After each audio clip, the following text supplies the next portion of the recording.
नमस्कार, बहुत स्वागत है आपका सिटी टॉप 10 में खबरों के साथ। मैं हूं रीनू और चलिए सबसे पहले हम देखेंगे एमपी में भोपाल की टॉप 10 खबरें। आत्मनिर्भर एमपी के लिए वेबिनार में आज तीसरे दिन चर्चा, शिक्षा और स्वास्थ्य पर बात। केंद्रीय शिक्षा मंत्री ने किया शुभारंभ। ट्रांसपोर्टरों की आज से 3 दिवसीय हड़ताल। कमर्शियल वाहन संचालकों की देशव्यापी हड़ताल। आज से थमे 1,25,000 वाहनों के पहिए। अवैध वसूली और डीजल पर लगे भारी टैक्स के विरोध में हड़ताल। सब्जी, दूध और औद्योगिक क्षेत्रों में माल के परिवहन पर पड़ेगा असर। भोपाल में पूर्व मंत्री डॉक्टर गोविंद सिंह का बयान, ट्रांसपोर्टर्स की हड़ताल का समर्थन करता हूं, देर से ही सही, अन्याय के खिलाफ बहादुरी से हुए खड़े। पुलिस के दलाल मनमाने तरीके से कर रहे अवैध वसूली। एमपी से लगे यूपी के झांसी में डीजल सस्ता। कोरोना काल में एम्स का बेतुका फरमान। एम्स ने 102 नर्सों को नौकरी से हटाया। नर्सिंग स्टाफ ऑफिसर्स ने पीएम से लगाई मदद की गुहार। प्रदेश के सांसदों से भी मामले में दखल देने की नर्सों ने की फरियाद। सोशल मीडिया पर आउटसोर्स नर्सिंग कर्मचारियों ने कार्रवाई के विरोध में चलाया कैंपेन। शहर में जारी कोरोना ब्लास्ट। आज शहर में मिले 117 नए केस। एंटीजन टेस्ट के जरिए लोगों को मिल रही जल्दी रिजल्ट। 117 मरीजों में से 7 मरीज एंटीजन टेस्ट से पॉजिटिव हुए चिन्हित। आधी रात को रईसजादों की परेड। लॉकडाउन में पार्टी मना रहे थे लड़के लड़कियां। पुलिस ने आधा किलोमीटर पैदल चलाकर निकाला अमीरजादों का जुलूस। भोपाल में रिकॉर्ड मात्रा में अवैध शराब जब्त। भोपाल पुलिस ने शराब की बड़ी खेप पकड़ी। कंट्रोल रूम लाई गई शराब। अब तक की सबसे बड़ी कार्रवाई। लाखों रुपए की देशी शराब पुलिस ने पकड़ी। इंडियन रेलवे ने दी खास सुविधा। यात्री महीने में अब 12 रेल टिकट कर सकते हैं ऑनलाइन बुक। अभी तक एक यूजर आईडी से 6 ऑनलाइन टिकट होती थी बुक। यूजर को सुविधा के लिए IRCTC आईडी से आधार कार्ड लिंक करना होगा अनिवार्य। भोपाल स्टेशन पर भी मिलेंगे डिस्पोजल चादर, कंबल, तौलिया और तकिया कवर। रेलवे 4 तरह के डिस्पोजल लिनेन किट को देगा सुविधा। 50 रुपए से लेकर 250 रुपए तक में मिलेंगे रेलवे से किट। भोपाल रेलवे स्टेशन के प्लेटफॉर्मों पर बने स्टॉलों में कराएगा उपलब्ध। सूखे के हालात के बीच मौसम विभाग ने जगाई उम्मीद। 20 जिलों में भारी बारिश की संभावना। पूर्वी मध्य प्रदेश के 20 में से 10 जिले ऐसे जहां हैं सूखे के हालात। सामान्य से कम बारिश होने के कारण किसान फसलों के बर्बाद होने के डर से है परेशान। और चलिए अब बात करते हैं इंदौर की टॉप 10 खबरों की, जहां इंदौर के देपालपुर उप जेल से 4 कैदियों ने की भागने की कोशिश। जेल की दीवार फांदकर भागने की कोशिश की। प्रहरी की सजगता से पकड़े गए कैदी कुछ दिन पहले देपालपुर शिफ्ट किए गए थे। चारों कैदी पान मसाला और सिगरेट का अवैध कारोबार कर रहे करोड़ों रुपए की टैक्स चोरी करने के आरोपी किशोर वाधवानी की जमानत पर इंदौर हाईकोर्ट में आज हुई सुनवाई। कोर्ट ने फैसला रखा सुरक्षित। DGGI के मुताबिक जांच के दौरान टैक्स चोरी की रकम 500 करोड़ रुपए से ज्यादा पहुंची। कांग्रेस के कार्यकारी प्रदेश अध्यक्ष और पूर्व मंत्री जीतू पटवारी पर भाजपा नेताओं की शिकायत पर केस दर्ज करने के मामले ने पकड़ा तूल। इंदौर में कांग्रेस ने बीजेपी सरकार के खिलाफ मोर्चा खोलते हुए बीजेपी के 10 नेताओं के खिलाफ धारा 144 के उल्लंघन का मामला दर्ज करने की मांग की। इंदौर में ट्यूबवेल की फर्जी अनुमति जारी करने वाले बीजेपी कार्यकर्ता के घर पर राजेंद्र नगर थाना पुलिस ने मारा छापा। लैपटॉप और प्रिंटर जब्त। आरोपी SDM के हस्ताक्षर कर 25,000 रुपए में देते थे ट्यूबवेल की अनुमति। SDM सोहन कनास की शिकायत पर आरोपी नगर निगम कर्मचारी अंकित तिवारी उसके साथी बीजेपी कार्यकर्ता नमित नरूला हो चुके हैं गिरफ्तार। इंदौर जल संसाधन मंत्री तुलसी सिलावट के भाई की फेसबुक हैक। तुलसी के भाई सुरेश सिलावट के फेसबुक से कई लोगों से मांगे गए पैसे। सुरेश सिलावट उच्च शिक्षा विभाग में अतिरिक्त संचालक हैं और कुछ लोगों ने पैसे भी दिए। इसकी जानकारी खुद सिलावट ने अपनी फेसबुक पर दी। इंदौर में कोरोना के नए मरीजों की संख्या में बड़ा उछाल। आंकड़ा 208 पर पहुंचा। पूरे कोरोना काल में ये अब तक की सबसे बड़ी संख्या और इससे पहले 14 अप्रैल को 206 मरीज मिले थे। कुल पॉजिटिव मरीज 8,724 पहुंचे। एक्टिव मरीजों की संख्या 2,430 हुई। बिजली की नई दरें घोषित करने की उल्टी गिनती शुरू और इसी महीने नए टैरिफ प्लान की घोषणा होने की संभावना। इंदौर उज्जैन क्षेत्र की पश्चिम क्षेत्र विद्युत वितरण कंपनी ने दरों में करीब 7% वृद्धि का प्रस्ताव नियामक आयोग को भेजा। इंदौर के देवी अहिल्या विश्वविद्यालय के 12 विभागों में मेरिट के आधार पर प्रवेश देने की प्रक्रिया जल्द शुरू करने की तैयारी में जुटा प्रशासन। अनुमति के लिए विश्वविद्यालय ने हाई कोर्ट में दायर की है याचिका। मामले में सुनवाई संभवतः अगले सप्ताह होगी। निजी स्कूलों को आर्थिक मंदी से उबारने के लिए सरकार के पास फिलहाल नहीं है कोई नीति। ऐसे में स्कूल संचालक वित्तीय हालात खराब होने के कारण डिप्रेशन में चल रहे हैं। ट्यूशन फीस वसूलने को लेकर भी स्थिति साफ नहीं और ऐसे में अब कर्जदार स्कूल संचालकों के पास स्कूल बंद करने के अलावा कोई रास्ता नहीं बचा। कोरोना संकट ने शिक्षा व्यवस्था को भी बेपटरी कर दिया है। प्राइवेट स्कूलों के पास बजट न होने से उनका अस्तित्व ही खतरे में पड़ गया है। वहीं निजी स्कूलों के शिक्षकों और स्टाफ के सामने रोजी रोटी का संकट पैदा हो गया। इंदौर के 150 निजी स्कूलों में डल गए ताले। और चलिए बात करेंगे ग्वालियर टॉप 10 खबरों की, जहां ग्वालियर के जोरोग अस्पताल की तीसरी मंजिल से कूदा कोरोना का मरीज। सुपर स्पेशलिटी अस्पताल से कूदा 50 साल का मरीज। टीन शेड पर गिरा मरीज, हालत काफी गंभीर है। जोरोग अस्पताल में है सुपर स्पेशलिटी अस्पताल। ग्वालियर में कोरोना का कहर लगातार जारी। 91 नए कोरोना पॉजिटिव मामले सामने आए। मरीजों का आंकड़ा 3000 के करीब पहुंचा है। एसपी ऑफिस के बाद अब थाने में भी कोरोना पहुंचा। थाटीपुर थाना के टीआई कोरोना पॉजिटिव पाए गए हैं। ग्वालियर जिले में अब तक 20 से ज्यादा पुलिसकर्मी कोरोना की चपेट में आए। ग्वालियर में 24 घंटे में कोरोना से 5 लोगों की मौत हुई। जरोग के कोविड अस्पताल में हुई मौत। अब तक कोरोना से 20 लोगों की मौत। ट्रैफिक पुलिस ने ग्वालियर किले पर चेकिंग अभियान चलाया। बिना मास्क के घूम रहे युवाओं को चेतावनी देकर मास्क पहनाए। लॉकडाउन का उल्लंघन करने वाले 22 लोगों की बनाए चालान। मजदूर संगठनों ने निकाली रैली। शहर में ठेला लगाकर पेट पालने वालों पर हो रही ज्यादती के विरोध में निकाली रैली। प्रशासन को ज्ञापन सौंप समस्या हल करने की मांग की। ग्वालियर पुलिस ने शातिर गिरोह के 3 सदस्यों को किया गिरफ्तार। आरोपियों से चोरी की बाइक, जेवरात सहित 5 लाख का माल बरामद। आरोपियों ने शहर में 6 चोरी की वारदात करना कबूला। ग्वालियर जिले में 14,000 परिवार राशन की पात्रता से बाहर होंगे। प्रशासन की जांच में 1400 परिवारों ने 6 महीने से नहीं लिया राशन। जिले में कुल 1,98,000 कार्डधारी परिवार। ग्वालियर में इस बार बारिश की रफ्तार धीमी। 10 अगस्त तक 280 मिलीमीटर बारिश हुई। औसत बारिश से 30% कम हुई बारिश। इस साल जन्माष्टमी पर भक्तों को कोरोना के चलते मंदिरों में नहीं मिलेगा प्रवेश। बाहर से ही करना पड़ेगा दर्शन। भगवान राधा कृष्ण 100 करोड़ के गहने पहनेंगे। और चलिए अब रुक करते हैं जबलपुर की खबरों का, जहां पर निजी स्कूलों में मनमानी फीस वसूली का मामला सामने आया है। सीबीएसई ने आज भी पेश नहीं किया जवाब। हाईकोर्ट ने जवाब देने के लिए दी अंतिम मोहलत। 24 अगस्त को होगी मामले पर अगली सुनवाई और इस दौरान हाईकोर्ट का राहत भरा अंतरिम आदेश जारी रहेगा। फीस जमा न करने पर स्कूल छात्र का नाम नहीं काटेंगे। स्कूलों में प्राइमरी और सेकेंडरी क्लास में ऑनलाइन सिलेबस लर्निंग को चुनौती। हाईकोर्ट में पहले की याचिका में संशोधन के लिए दायर हुआ आवेदन। सरकार ने 30 जुलाई को जारी किया था आदेश। ऑनलाइन सिलेबस लर्निंग करवाने के दिए थे आदेश। 24 अगस्त को मामले में होगी सुनवाई। जबलपुर में मेडिकल इंटर्न डॉक्टर की हड़ताल खत्म। देर रात कॉलेज प्रबंधन और इंटर्न डॉक्टर्स के बीच बनी सहमति।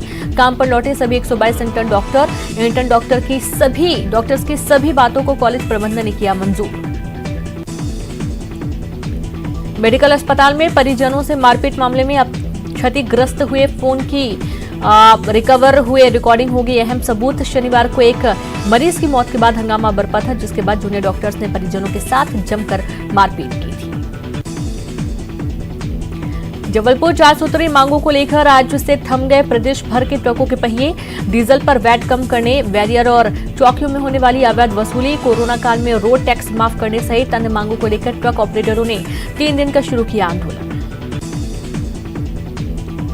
कोरोना की रफ्तार बेरोक टोक जारी। 71 कोरोना संक्रमित नए मरीज मिले। शहर में कुल संक्रमित मरीजों का आंकड़ा 1885 पर पहुंचा। युवा ट्रैफिक फोर्स का रोको टोको अभियान ग्रामीण क्षेत्रों में जारी। लोगों को लॉकडाउन के समय घर पर रहने, जरूरी काम से ही शहर आने, मास्क पहने, सामाजिक दूरी बनाए रखने की अपील। साथ ही कोरोना के संक्रमण से बचने जैसी सभी जरूरी सावधानी बरतने का किया जा रहा आग्रह। असमय ही मौत की नींद सोने वाले शहजाद का शव गोहलपुर स्थित कुदवारी में नाले में मिला। 24 घंटे बाद घटनास्थल से 2 किलोमीटर दूर शव को देखने के बाद एसडीआरएफ की टीम ने शव को बाहर निकलवाकर पुलिस के सुपुर्द किया। कोरोना संक्रमण के बीच प्रशासन के लिए बारिश भी बनी चुनौती। बीते 48 घंटे में रुक रुक कर हो रही बारिश के चलते जगह जगह जलभराव की तस्वीरें सामने आई। संक्रामक रोग फैलने की संभावना के चलते लोग परेशान हुए। 12 अगस्त को मनाई जाएगी श्री राम जन्माष्टमी। हिंदू धर्मगुरुओं ने सभी से आग्रह किया है कि वह कोरोना संक्रमण के चलते घरों में ही रहकर पर्व मनाएं। और अब देखेंगे रायपुर टॉप 10 खबरें, जहां छत्तीसगढ़ में बस ऑपरेटर्स अपनी मांगों पर अड़े। टैक्स और परमिट सहित 8 सूत्री मांगे। कोरोना काल में बस चलाने में जताई असमर्थता। परिवहन मंत्री को सौंपा ज्ञापन। आरएसएस प्रमुख छत्तीसगढ़ दौरा। 15 अगस्त को 2 दिवसीय दौरे पर आएंगे मोहन भागवत। 2 दिनों में संघ के स्वयंसेवकों से करेंगे मुलाकात। भाजपा के वरिष्ठ नेताओं से भी होगी मुलाकात। निगम मंडलों की सूची में अरपा और इंद्रावती प्राधिकरण में 6 विधायकों को मिलेगा मौका। दूसरी सूची में 10 से 12 विधायकों को मिल सकती है जगह। अरपा और इंद्रावती विकास प्राधिकरण में 3-3 विधायक हो सकते हैं एडजस्ट। कोरोना संक्रमण की वजह से इस बार रायपुर के पुलिस परेड ग्राउंड में होने वाला स्वतंत्रता दिवस का मुख्य समारोह सादगी के साथ आयोजित होगा। मुख्यमंत्री भूपेश बघेल ध्वजारोहण करेंगे और परेड की सलामी भी लेंगे। और इस बार एनसीसी और एनएसएस कैडेट्स परेड में शामिल नहीं होंगे और न ही किसी भी तरह के सांस्कृतिक कार्यक्रम का आयोजन किया जाएगा। सामान्य सभा आयोजित करने की मांग। भाजपा पार्षद दल करेगी मांग। कल 12 बजे सभापति से मिलेंगे बीजेपी पार्षद। 8 महीने में एक भी सामान्य सभा आयोजित नहीं कराने का आरोप। छत्तीसगढ़ में कोरोना का आंकड़ा 12,000 के बाद 345 नए मरीज मिले। रायपुर में 195 नए मामले। रायपुर के डूमर तराई थोक सब्जी मंडी में पहुंची नगर निगम की टीम। मास्क नहीं पहनने वालों पर किया जुर्माना। बाजार में सोशल डिस्टेंसिंग का पालन करने के लिए की गई मुनादी। देवपुरी में भी बिना मास्क के सामान बेचने वालों पर की गई कार्रवाई। रायपुर में 9 साल की बच्ची से दुष्कर्म। पढ़ाने के बहाने 9 साल की बच्ची से किया दुष्कर्म। आरोपी को पुलिस ने किया गिरफ्तार। कमर रड़ी है थाना क्षेत्र का मामला। पर्यटन विभाग के बाद अब स्मार्ट सिटी रायपुर के बूढ़ा तालाब में वाटर स्पोर्ट्स की होगी शुरुआत। पर्यटन विभाग से एजेंसी का ठेका रद्द कराने के बाद स्मार्ट सिटी ने नए सिरे से यहां बोटिंग और वाटर स्पोर्ट्स की शुरुआत करने का लिया फैसला। श्री कृष्ण जन्माष्टमी का त्योहार इस बार 2 दिन मनाया जाएगा। 11 और 12 अगस्त को जन्माष्टमी का संयोग बन रहा है। पहले दिन गृहस्थ और दूसरे दिन वैष्णव का पर्व होगा। अष्टमी की तिथि 11 अगस्त मंगलवार सुबह 9:06 से लेकर 12 बजे की सुबह 11:15 बजे तक रहेगी और रायपुर के ज्यादातर मंदिरों में 12 अगस्त को ही मनाया जाएगा जन्माष्टमी का पर्व। और चलिए अब रुक करते हैं बिलासपुर टॉप 10 की खबरों की तरफ, जहां सामुदायिक भवन समेत परिसर की भूमि पर प्रस्तावित कांग्रेस भवन निर्माण को आवंटित किए जाने का विरोध शुरू। तिलकनगर सामुदायिक भवन को बचाने पूर्व मंत्री अमर अग्रवाल ने कलेक्टर को ज्ञापन सौंपा। कोरोना संक्रमण को लेकर सभी स्कूल खुलना तय नहीं। जिले भर में निजी स्कूल संचालकों ने ऑनलाइन पढ़ाई के साथ ही अन्य ट्यूशन फीस भरने के लिए पालकों पर दबाव बनाना प्रारंभ किया। सोमवार को पालक संघ ने कलेक्टर को सौंपा ज्ञापन। टीचर के छात्रों के खिलाफ सकरी थाना में दुष्कर्म का मामला दर्ज कराया गया। नर्सिंग की पढ़ाई कर रहा छात्र रमेश पटेल का महिला टीचर के साथ था प्रेम प्रसंग। दोनों पिछले कई वर्षों से लिव इन रिलेशन में रह रहे थे और छात्र ने कर ली थी कहीं और शादी। अटल बिहारी वाजपेयी यूनिवर्सिटी के कुलपति प्रोफेसर जीडी शर्मा देश भर की सेंट्रल यूनिवर्सिटी को जारी होने वाले बजट की अनुशंसा करेंगे। प्रोफेसर शर्मा को देश भर की सेंट्रल यूनिवर्सिटी को जारी करने वाली बजट कमेटी का चेयरमैन बनाया गया। कानन पेंडारी जू में वन्य प्राणियों की मौत का सिलसिला नहीं थम रहा। पिछले 5 साल में कानन मिनी जू में 6 तेंदुआ और 1 सफेद शेर की देखरेख के अभाव में मौत हो गई। जू में पर्यटकों की संख्या भी घटी। पोते ने दादी के एटीएम से 1 लाख का वीडियो गेम डाउनलोड कर दिया। दादी ने रतनपुर थाना में बैंक खाते से रकम पार होने की रिपोर्ट दर्ज कराई। साइबर सेल के माध्यम से जांच में हुआ खुलासा। वृद्धा को जिंदा जलाने के मामले में बहू और पोती पर 3 माह बाद मामला दर्ज। बिल्हा क्षेत्र के कोहरौदा में घरेलू विवाद के दौरान वृद्धा को उसकी बहू और पोती ने मिट्टी तेल डालकर जिंदा जला दिया था, जहां सिम्स में उपचार के दौरान मौत हो गई थी। मौसम विज्ञान केंद्र से जारी पूर्वानुमान के मुताबिक शहर में तेज बारिश के आसार। इसे देखते हुए विभाग ने जारी किया येलो अलर्ट। जिला सहकारी केंद्रीय बैंक में 4 खातेदारों के खाते से 8,30,000 रुपए रहस्यमय ढंग से गायब होने के मामले में विभागीय जांच शुरू। 3 ब्रांच मैनेजर और 6 अन्य कर्मचारियों को नोटिस जारी। छत्तीसगढ़ प्रदेश तृतीय वर्ग कर्मचारी संघ की जिला शाखा ने देश प्रदेश में शासकीय संस्थाओं के निजीकरण के खिलाफ किया प्रदर्शन। कलेक्टोरेट के सामने निजीकरण को लेकर की जमकर नारेबाजी, कलेक्टर को सौंपा ज्ञापन। और चलिए अब रुक करेंगे दुर्ग भिलाई की टॉप 10 खबरों की तरफ, जहां दुर्ग जिले में कोरोना से 24 घंटे के भीतर हुई 3 मौतें। वहीं 9 अगस्त की रात तक 29 नए कोरोना के मरीज सामने आए हैं। कोरोना के संक्रमितों की संख्या बढ़कर 1,100 के पार पहुंची है। भिलाई में मोबाइल चोरी के विवाद में 2 युवकों ने मिलकर एक अधेड़ की हत्या कर दी। तीनों के बीच शराब पीने के दौरान ये विवाद हुआ। दोनों आरोपी गिरफ्तार। ट्रक ड्राइवर से पैसे व मोबाइल लूटने वाले 2 बदमाशों को पुलिस ने किया गिरफ्तार। आरोपियों को गश्त कर रहे 2 अधिकारियों ने बाईपास के पास पकड़ा। 10 सालों से फरार 2 वारंटियों को कुम्हारी पुलिस ने किया गिरफ्तार। पेशी पर नहीं पहुंचने के चलते कोर्ट ने इनके खिलाफ जारी किया था स्थायी वारंट।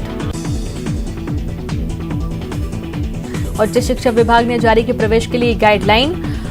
हेमचंद यादव विश्वविद्यालय ने सभी प्राचार्यों को जारी किया दिशा निर्देश। 31 अगस्त तक प्राचार्यों की अनुमति से और 15 सितंबर तक कुलपति की अनुमति से प्रथम वर्ष में दिया जाएगा प्रवेश।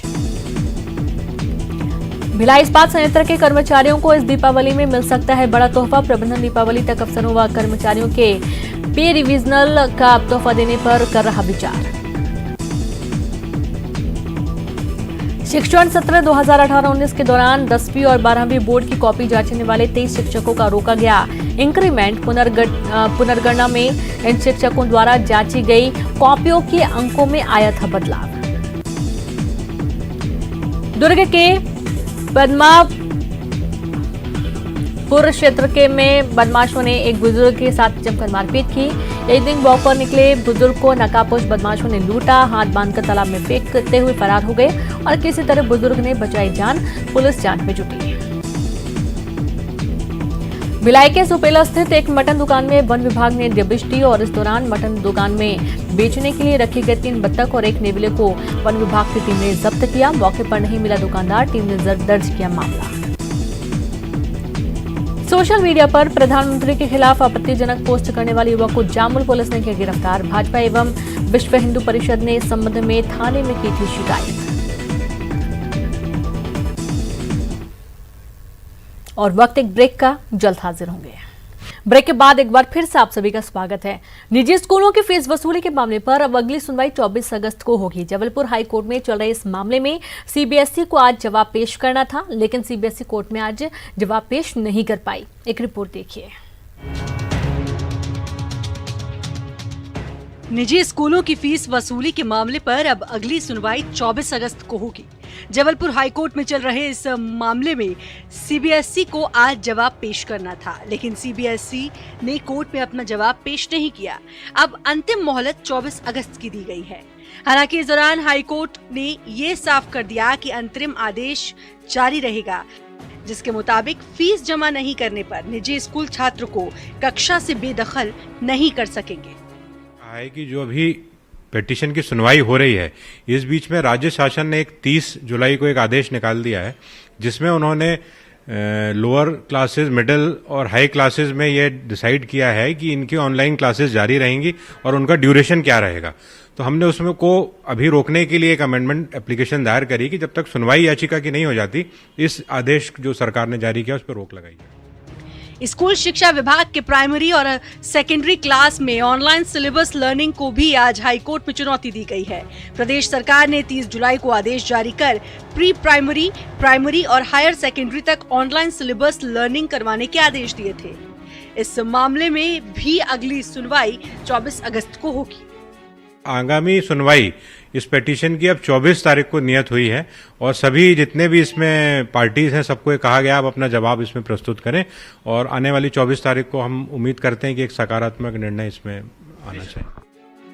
कोविड संक्रमण के बाद बड़ा खामियाजा स्कूली बच्चे उठा रहे हैं। एक तरफ स्कूल बंद हो जाने से उनकी पढ़ाई प्रभावित हो रही है, मुद्दा फीस का भी है। अभिभावकों का यह आरोप है कि जब स्कूल बंद है तो फीस किस बात की ली जा रही है? स्कूल कब खुलेंगे? क्या ऑनलाइन क्लासेस कक्षा का विकल्प बन पाएंगी? फिलहाल संक्रमण के बीच केवल सवाल है। जबलपुर में प्रतीक मोहन अवस्थी के साथ bureau report, news 18 Madhya Pradesh, Chhattisgarh. और इसी के साथ उस बुलेटिन में इतना ही। नमस्कार।